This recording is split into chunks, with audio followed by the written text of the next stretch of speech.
Hello everyone, welcome to my YouTube channel English literature zone. आज की video में हम लोग जीवी शाह का काफ़ी famous play man and Superman को डिस्कस करने वाले हैं। काफ़ी टाइम से रिक्वेस्ट आ रहा था इस वाले टॉपिक के लिए। इस वाले वीडियो में ना हम इस टॉपिक से रिलेटेड कोशिश किए हुए हैं 3-4 क्वेश्चन आंसर कवर अप करने की, जो एग्जाम के पॉइंट ऑफ व्यू से इंपॉर्टेंट है, या फिर कुछ लाइन और कुछ स्टांजा ऐसा यूज़ कर रखे हैं इस नोट्स में, जो आप कोई भी आंसर रेडी कर रहे हो इस टॉपिक से रिलेटेड तो उसमें ना वो लाइन वो स्टांजा यूज़ कर सकते हो। ठीक है, तो मोस्ट ऑफ क्वेश्चंस के आंसर रेडी करने में, जो कि मैन एंड सुपरमैन से रिलेटेड है, ये वाली वीडियो आप लोग के लिए काफ़ी हेल्पफुल होने वाली है। तो शुरू करते हैं। हम लोग इंट्रोडक्शन पढ़ने से पहले एक बार कैरेक्टर्स के बारे में पढ़ लेते हैं, ताकि आगे जो स्टोरी है ना हम लोग को अच्छे से समझ आए, समरी अच्छे से समझ आए। ठीक है, तो सबसे पहले हम कुछ इंपॉर्टेंट कैरेक्टर्स के बारे में डिस्कस करेंगे।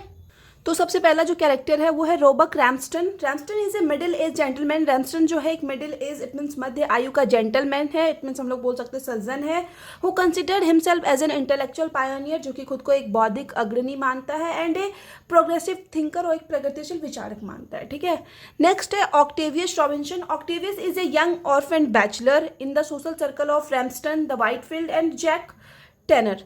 ऑक्टेवियस जो है एक यंग, इट मीन्स युवा, जवान रहता है। ऑर्फन इट मीन्स अनाथ रहता है, और बैचलर इट मीन्स कुंवारा है, जो कि एक सोशल सर्कल से बिलोंग करता है। सोशल सर्कल इट मीन्स एक सामाजिक दायरे से बिलोंग करता है। रैमस्टन के, व्हाइटफील्ड के और जैक टेनर के, मतलब इन तीनों के ना नेबर में, इट मीन्स पड़ोसी है ऑक्टेवियस रॉबिन्सन जो है। नेक्स्ट जो कैरेक्टर है वो है Ann Whitefield. Ann is the older daughter of mister Whitefield. Ann जो रहती है वो अपने पिता मिस्टर व्हाइटफील्ड की ओल्डर मीन्स बड़ी डॉटर, बड़ी बेटी रहती है। प्ले के स्टार्टिंग में ही दिखाया जाता है कि मिस्टर व्हाइटफील्ड की ना मृत्यु हो गई है, और उनकी 2 बेटी है, एक एन है और एक छोटी बेटी है। तो ये मरने से पहले ना अपने बेटी का जो गार्जियनशिप है ना वो जैक या जॉन ट्रेनर और रोबक रॉबिन्सन को सौंप के जाते हैं। ठीक है, she is based on the character of Dona Ana de Ulloa. ये जो है इट मीन्स एन व्हाइटफील्ड जो है ना वो एक कैरेक्टर पे आधारित है, डोना एना डे उलाआ पे। इन द ओरिजिनल डॉन जुआन, ओरिजिनल जो डॉन जुआन है उसी में एक कैरेक्टर है डोना एना डे उलाओ, तो उसी के कैरेक्टर पे आधारित है एन व्हाइटफील्ड। तो ये आप ध्यान रख सकते हो ऑब्जेक्टिव के पॉइंट ऑफ व्यू से। ठीक है, इस प्ले से रिलेटेड है ये लाइन भी। नेक्स्ट जो है, जो कि इस प्ले का प्रोटैगनिस्ट मेन हीरो है, वो है जैक या फिर जॉन टेनर। ठीक है, Jack Tanner a left wing thinker. A left wing thinker है, left wing thinker it means हो जाता है वामपंथी विचारक। ऐसा इंसान जो कहीं ना कहीं सोशल चेंज के बारे में बात करे, सोशल चेंज के पक्ष में हो। And the author of the book the Revolutionist Handbook. और साथ ही साथ प्ले में दिखाया जाता है कि वो एक बुक का ऑथर भी है, जिसका कि नाम है the Revolutionist handbook.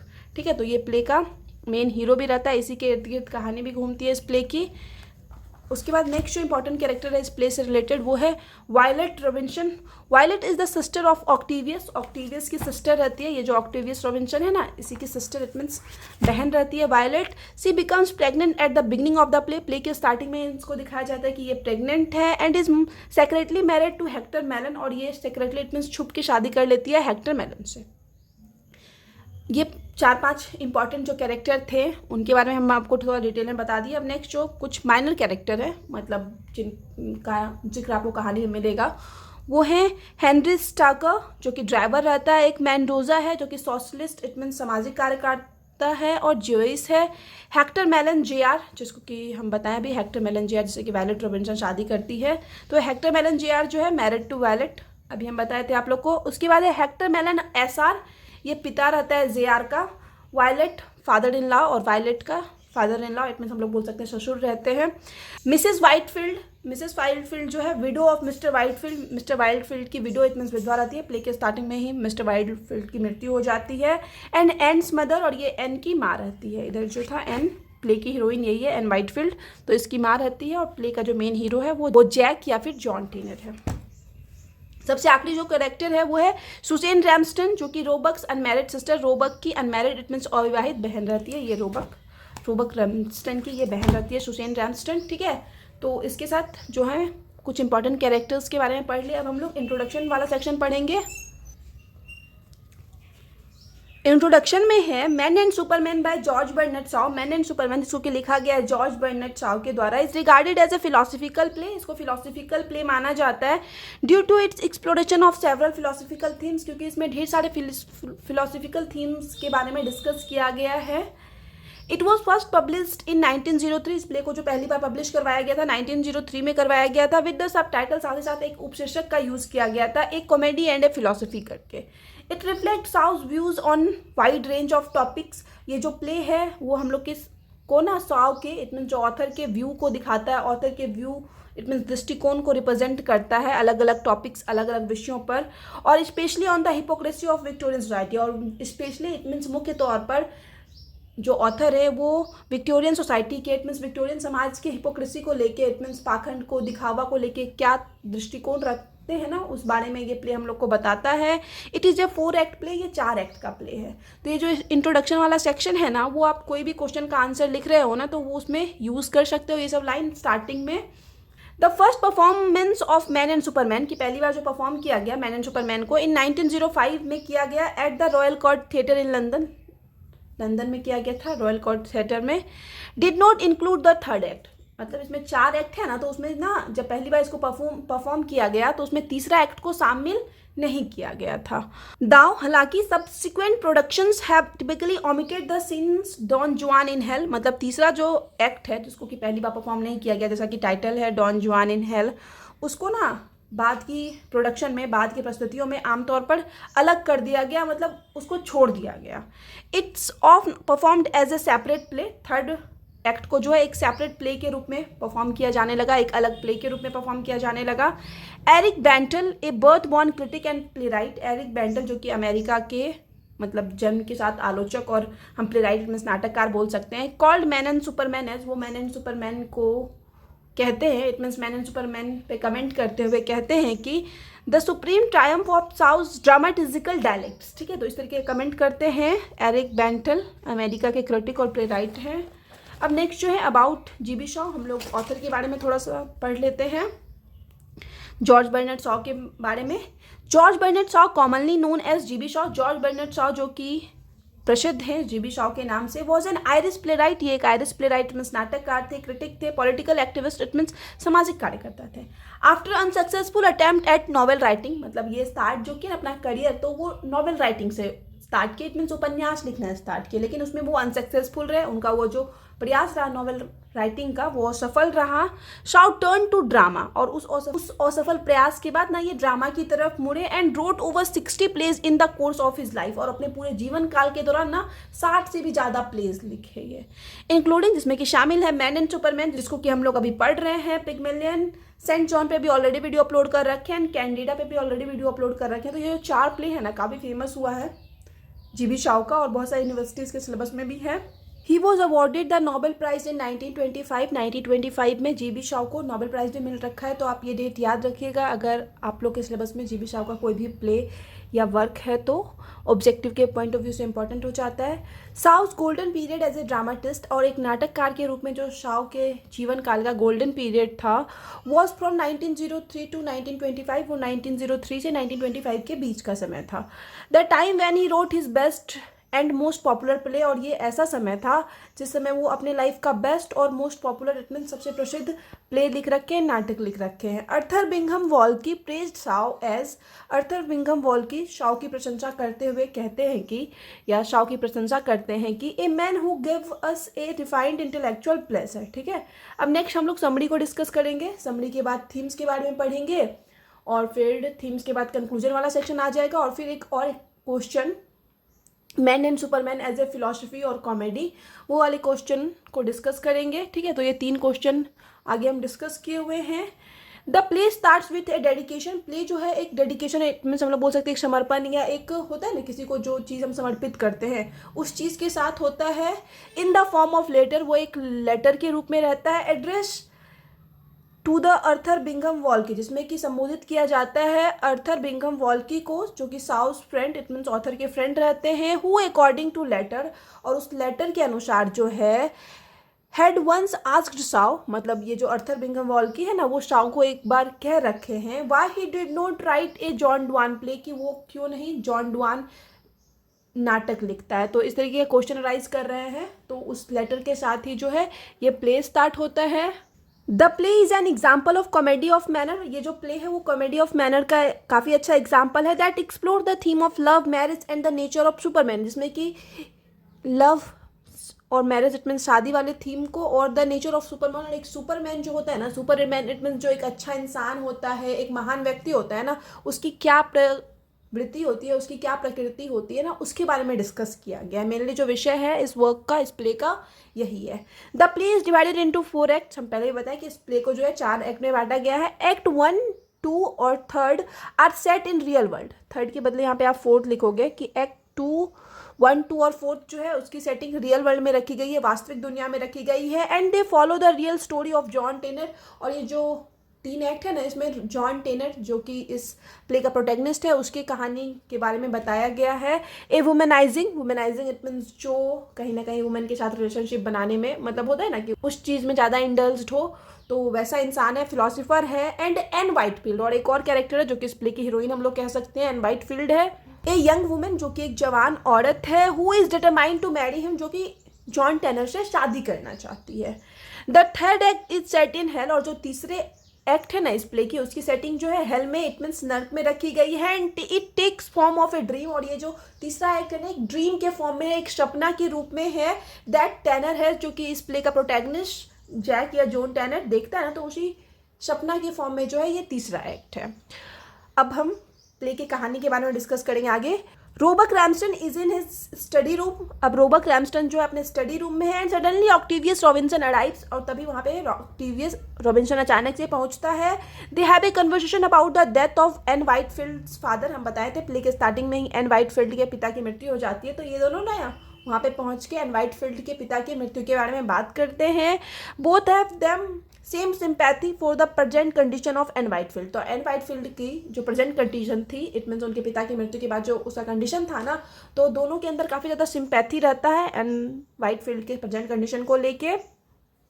Then comes John tenor, फिर वहाँ पे जॉन टेनर आता है।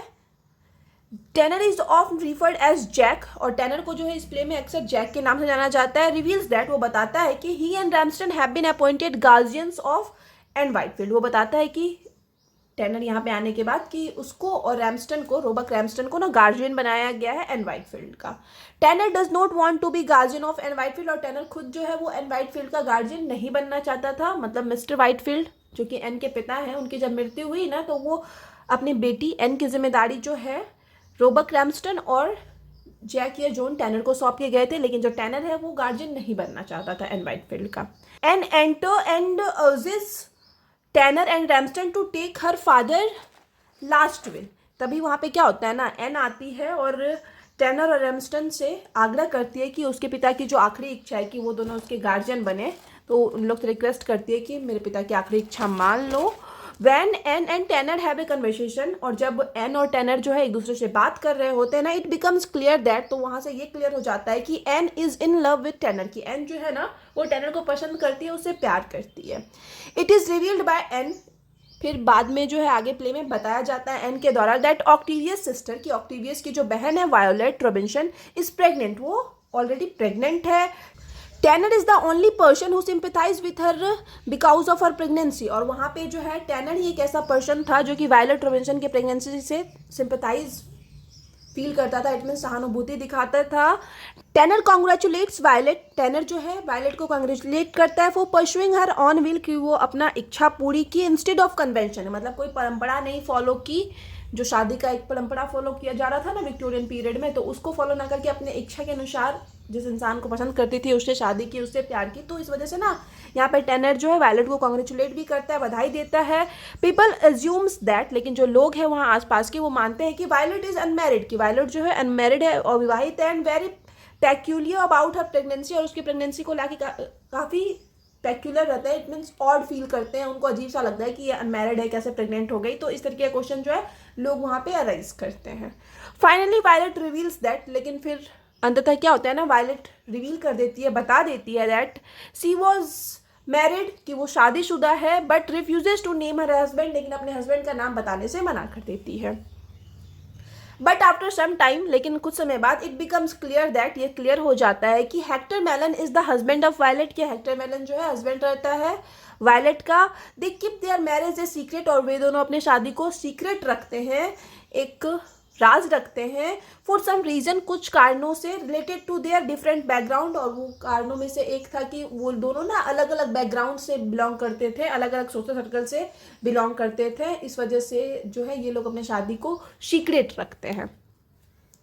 टू एस्केप फ्रॉम एन, अब एन से बचने के लिए, क्योंकि एन जो है टैनर से शादी करना चाहती थी, तो अब एन से बचने के लिए, छुटकारा पाने के लिए, Tanner instruct Straker to drive his car around Europe. तो हम पहले ही बताए थे स्ट्रैकर नाम का एक ड्राइवर था जो कि टैनर का ड्राइवर है इस प्ले में, मतलब कैरेक्टर वाले में सेक्शन में हम बताए थे। तो अब एन से बचने के लिए टैनर क्या करता है, अपने ड्राइवर स्ट्रैकर को बोलता है कि उसके कार को यूरोप में ड्राइव करे। Tanner and Straker are captured by a band of pirates. अब टैनर और स्ट्रैकर को ना कैप्चर्ड, पकड़ लिया जाता है एक डाकुओं के गिरोह के द्वारा। Mendoza the leader of pirates, और मेंडोजा जो है उस गिरोह की लीडर रहती है। टॉक अबाउट सोशलिज्म, वो सोशलिज्म के बारे में बात करती है टैनर से, बिकॉज दे आर सोशलिस्ट, क्योंकि वे दोनों जो है सोशलिस्ट रहते हैं, इसमें सामाजिक कार्यकर्ता रहते हैं। आफ्टर दैट, उसके बाद Tanner and Mendoza go to sleep, दोनों सोने के लिए चले जाते हैं। They have the same dream, और सोने के बाद जो है ना दोनों एक जैसा ही सपना देखते हैं। The dream character based on the legend of Don Juan, और जो ड्रीम में वो लोग कैरेक्टर देखते हैं ना, तो वो ना लीजेंड इट मीन्स हो जाता है दंत कथा, डॉन जुआन का से रिलेटेड जो दंत कथा है, जो ट्रेडिशनल स्टोरी है ना, उस पर बेस्ड था उन दोनों का सपना। जॉन टैनर एज डॉन जुआन, जॉन टैनर को दिखाया जाता है डॉन जुआन के रूप में। डोना एना डे उलाओ को दिखाया जाता है एज एन वाइटफील्ड के रूप में। डॉन गोंजालो को दिखाया जाता है एज रोबक रैम्स्टन के रूप में। एंड लूसीफर को एज मेंडोजा दिखाया जाता है। ठीक है, मतलब कंपैरिजन किया गया है डॉन जुआन के कैरेक्टर को हम लोग के present play man and Superman के कैरेक्टर से। This character represent different aspect of human nature, और ये जो कैरेक्टर है, चरित्र है ना, वो मानव प्रकृति के अलग अलग पहलुओं को रिप्रेजेंट करते हैं। Don Juan a symbol of life force, Don Juan उसको एक लाइफ फोर्स का सिंबल बताया गया है। डोना एना को जो है a symbol of intellect, intellect it means बुद्धि का सिंबल बताया गया। एंड लूसीफर जो कि द डेविल है is the symbol of evil, उसको बुराई का सिंबल बताया गया है। When Tanner and Mendoza wake up, जब दोनों जगते हैं Tanner and Mendoza, they realise that, तो उन लोग को रियलाइज हो जाता है, समझ आ जाता है कि they have share the dream but can't remember, कि वो दोनों जो है एक जैसा ही सपना देखे हैं, बट उन दोनों में से किसी को भी जो है अपना सपना याद नहीं रहता है। The dream helps Tanner to understand the true nature of the conflict between himself and and. अब इस ड्रीम को देखने के बाद, एक सपने को देखने के बाद ना, जो टैनर है ना उसको समझ में आ जाता है कि क्यों जो है कन्फ्लिक्ट हो रहे हैं, संघर्ष हो रहे हैं उसके और एन के बीच। ही रियलाइजेज दैट, तो यहाँ पे टैनर को जो है उस सपने के बाद रियलाइज हो जाता है कि he can not escape his biological instinct, कि वो अपने बायोलॉजिकल इंस्टिंक्ट से बच नहीं सकता, उसे पीछा नहीं छुड़वा सकता। But he also realise that, लेकिन फिर उसको बाद में ये भी रियलाइज होता है कि he can use his intellect, कि वो अपने इंटेलेक्ट का, बुद्धि का यूज कर सकता है टू कंट्रोल दैम, अपने बायोलॉजिकल इंस्टिंक्ट पे कंट्रोल करने के लिए, क्योंकि ये काफ़ी वुमेनाइजर टाइप का लड़का रहता है, इंसान रहता है, उसको दिखाया जाता है प्ले में एक वुमेनाइजर के रूप में। The play ends with Tanner and Ann agreeing to marry, और प्ले जो है इस चीज़ के साथ खत्म हो जाता है कि उस सपने के बाद जो है टैनर एन से शादी करने के लिए रेडी हो जाता है और प्ले खत्म हो गया। अब नेक्स्ट हम लोग थीम्स वाला सेक्शन पढ़ेंगे। तो इसके थीम्स को डिस्कस करने से पहले जो है ना आपको फिर से यहाँ पे 2-4 लाइन जो है ना इंट्रोडक्शन वाले सेक्शन से लिखना ही है। 2-4 लाइन जब आप इंट्रोडक्शन वाले सेक्शन से लिख दोगे उसके बाद स्टार्ट करोगे कि the theme of man and Superman by George Bernard Shaw are, कि जो विषय है, थीम है मैन एंड सुपरमैन का, जिसको कि जॉर्ज बर्नार्ड शॉ के द्वारा लिखा गया था, वो है the conflict between man and women. कि इस वाले प्ले में जो है ना मैन और वुमेन इट मीन्स पुरुषों और महिलाओं के बीच कन्फ्लिक्ट को दिखाया गया है, संघर्ष को दिखाया गया है। Shaw believe that, it means author जो है वो ऐसा मानते हैं कि man and women are fundamentally different creature, कि मैन इट मीन्स जो पुरुष होते हैं और जो महिलाएं होती है ना वो मूल रूप से अलग क्रिएचर है, अलग अलग जीव है विद डिफरेंट गोल्स, जिनका कि लक्ष्य भी अलग होता है, एंड डिज़ायर्स इट मीन्स अलग अलग इच्छाएं भी होती है, ऐसा ऑथर का मानना है।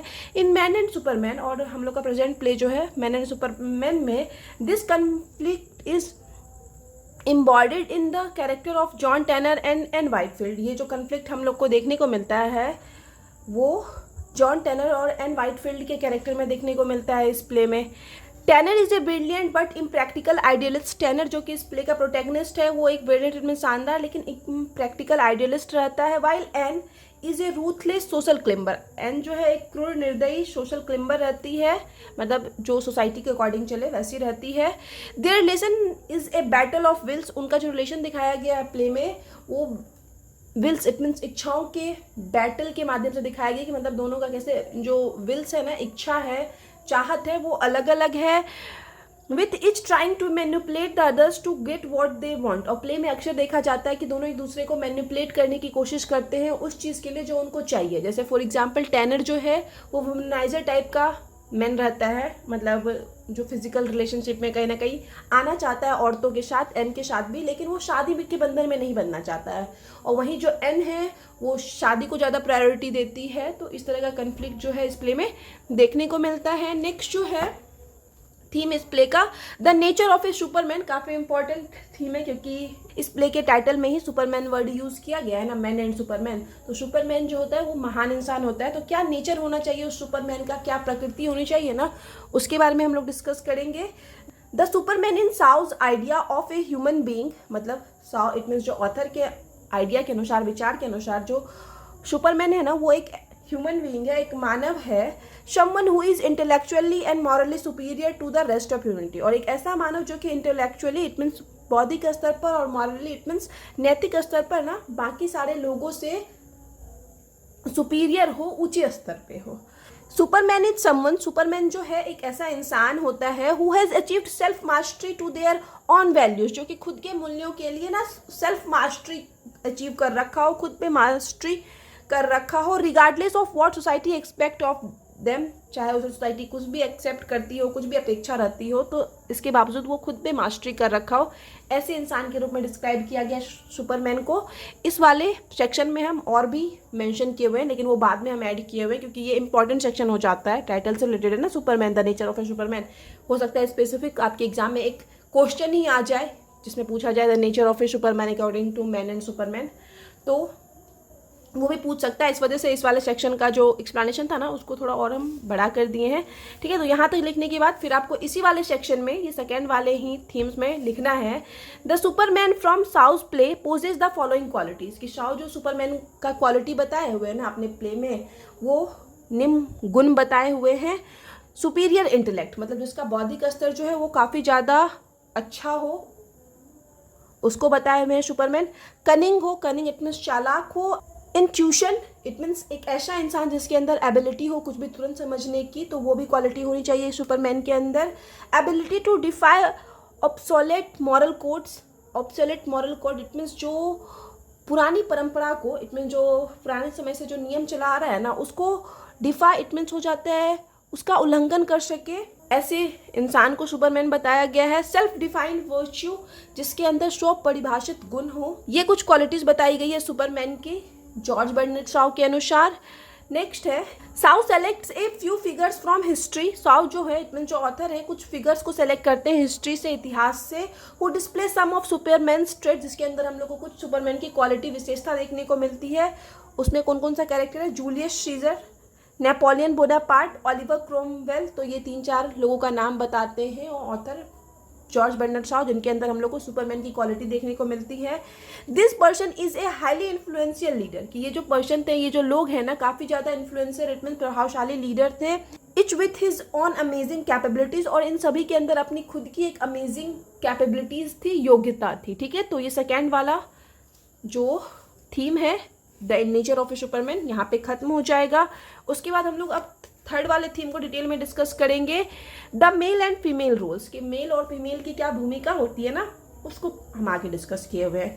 सॉ हैज मच टू से इन मैन एंड सुपरमैन, साउ जो है उनके पास बहुत कुछ कहने को है मैन एंड सुपरमैन में, about the roles of man and women, कि मैन एंड वुमेन का क्या रोल होता है उसके बारे में कहने के लिए। Ann Whitefield relentlessly pursue John Tanner, Ann Whitefield जो है वो लगातार कोशिश करती है जॉन टेनर को मनाने की।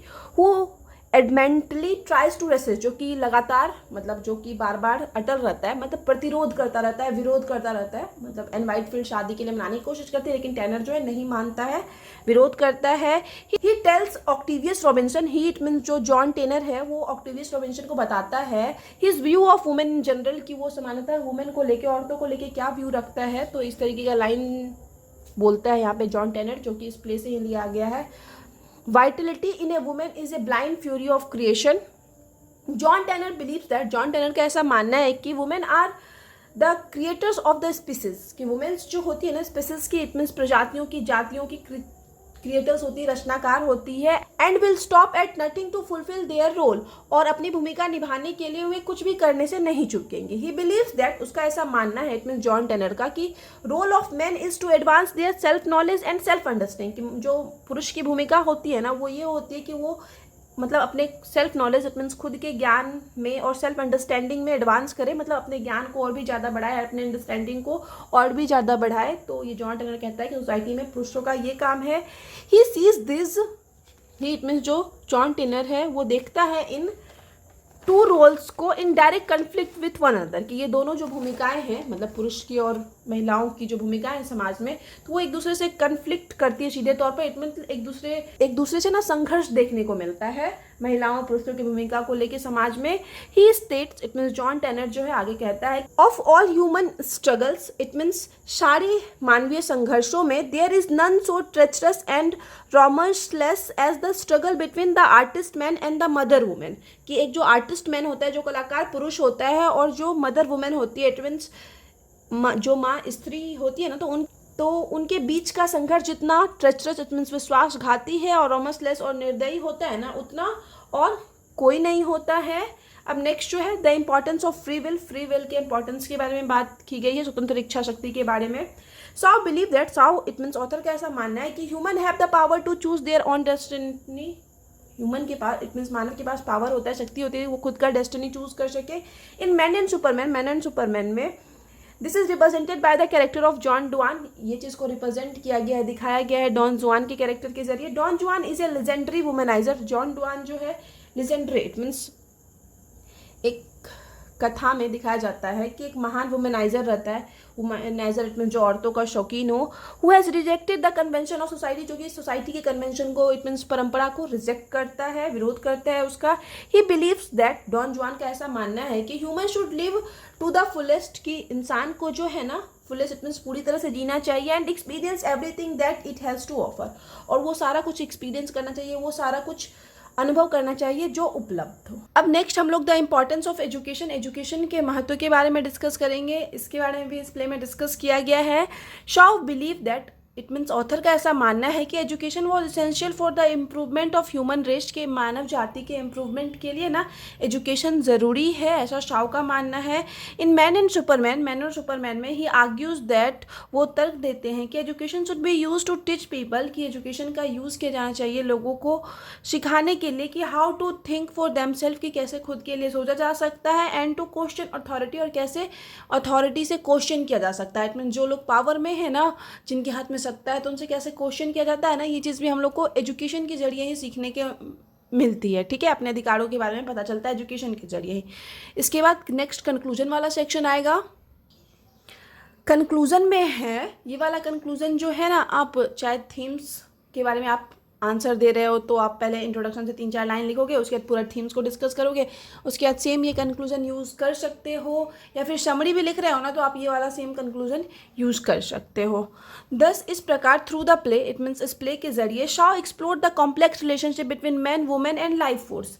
शॉ इट मीन्स जो ऑथर है वो हम लोग को कॉम्प्लेक्स रिलेशनशिप के बारे में बताते हैं, जटिल संबंधों के बारे में बताते हैं। मैन वुमेन, इट मीन्स पुरुष महिला, और लाइफ फोर्स, इट मीन्स जीवन शक्ति के बीच जो संबंध होता है ना उसके बारे में बताते हैं। Some critics have been seen it as a pessimistic view of marriage, कुछ ऑथर जो हैं इस प्ले को, इस ड्रामा को एक पेसिमिस्टिक, इट मीन्स एक निराशावादी दृष्टिकोण के रूप में देखते हैं शादी के लिए। सजेस्टिंग दैट, जो कि हम लोग को सुझाव देता है कि it is a trap that prevents man from achieving full potential. कुछ क्रिटिक्स का मानना है कि शादी जो है ना वो एक ट्रैप है जो कि हम लोग को प्रिवेंट करता है, रोकता है मनुष्यों को अपना फुल पोटेंशियल प्राप्त करने से।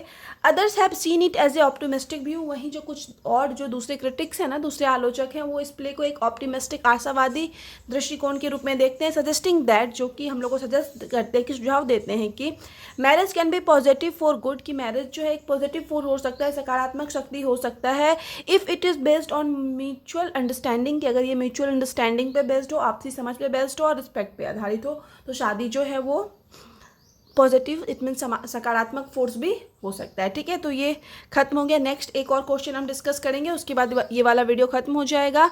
Man and Superman as a comedy और फिलॉसफी। तो ये क्वेश्चन अगर स्पेसिफिक आपके एग्जाम में आ जाए तो उसका आंसर आप कैसे लिखोगे? 3-3.5 पेज का हम इसका आंसर रेडी कर रखे हैं। इसको और आप अपने अकॉर्डिंग छोटा बड़ा कर सकते हो, कुछ लाइन ऐड करके, कुछ लाइन रिमूव करके। In the sub title, it means सब टाइटल में ही ऑफ द प्ले के साउ himself calls man and superman a comedy and A philosophy. सब टाइटल में ही इस प्ले के ना साउ, इट मीन्स ऑथर जो है खुद ही इस प्ले को एक कॉमेडी और ए फिलॉसफी कहते हैं। We may designate the drama as a biological comedy, कि हम इस नाटक को एक बायोलॉजिकल कॉमेडी के रूप में कह सकते हैं, एक जैविक कॉमेडी के रूप में कह सकते हैं, विथ स्पिरिचुअल ओवरटोन, जिसमें कि आध्यात्मिक पहलुओं का यूज़ किया गया। इट मीन्स आध्यात्मिक पहलुओं से युक्त एक जैविक कॉमेडी कहा जा सकता है, एक बायोलॉजिकल कॉमेडी कहा जा सकता है इस प्ले को।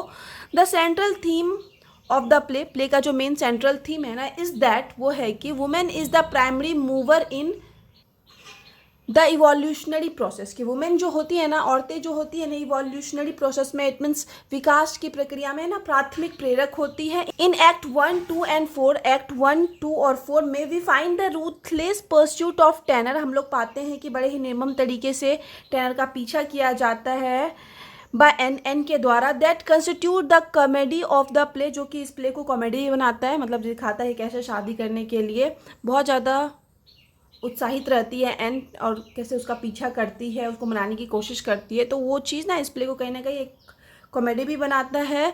The play is a rich storehouse of Shavian thoughts, और प्ले में ना बहुत ज़्यादा सैवियन थॉट्स का यूज़ किया गया। ये जो सैवियन थॉट्स है ना, वो जीबी शॉ से रिलेटेड है, जॉर्ज बर्नार्ड शॉ से रिलेटेड, स्पेशली उनके प्ले में ही ये थॉट देखने को मिलता था। तो ये ध्यान रखिएगा कि सैवियन थॉट जो है वो जॉर्ज बर्नार्ड शॉ से रिलेटेड है। But this thought content is treated in one of the most light hearted comedy, लेकिन इस विचार के कंटेंट को सबसे हल्की कॉमेडी के रूप में इस प्ले में पेश किया गया है। The play content Shaw's views on everyday subject, play में जो है हम लोग को ऑथर का व्यू भी देखने को मिलता है, दृष्टिकोण की एवरीडे सब्जेक्ट, मतलब जो डेली लाइफ का विषय होता है ना, उससे रिलेटेड साव क्या सोचते हैं। He has expressed his views on love, women, marriage, sex, relationship, socialism, democracy etc.. तो इन सारे चीज़ों पे, मतलब प्यार पे, वुमेन औरतों पे, शादी पे, सेक्स रिलेशनशिप पे, सोशलिज्म इट मीन्स सामाजिकता पे, डेमोक्रेसी पे, इन सारी चीज़ों पे ऑथर अपना व्यू, अपना दृष्टिकोण दिखाए हुए हैं इस प्ले में।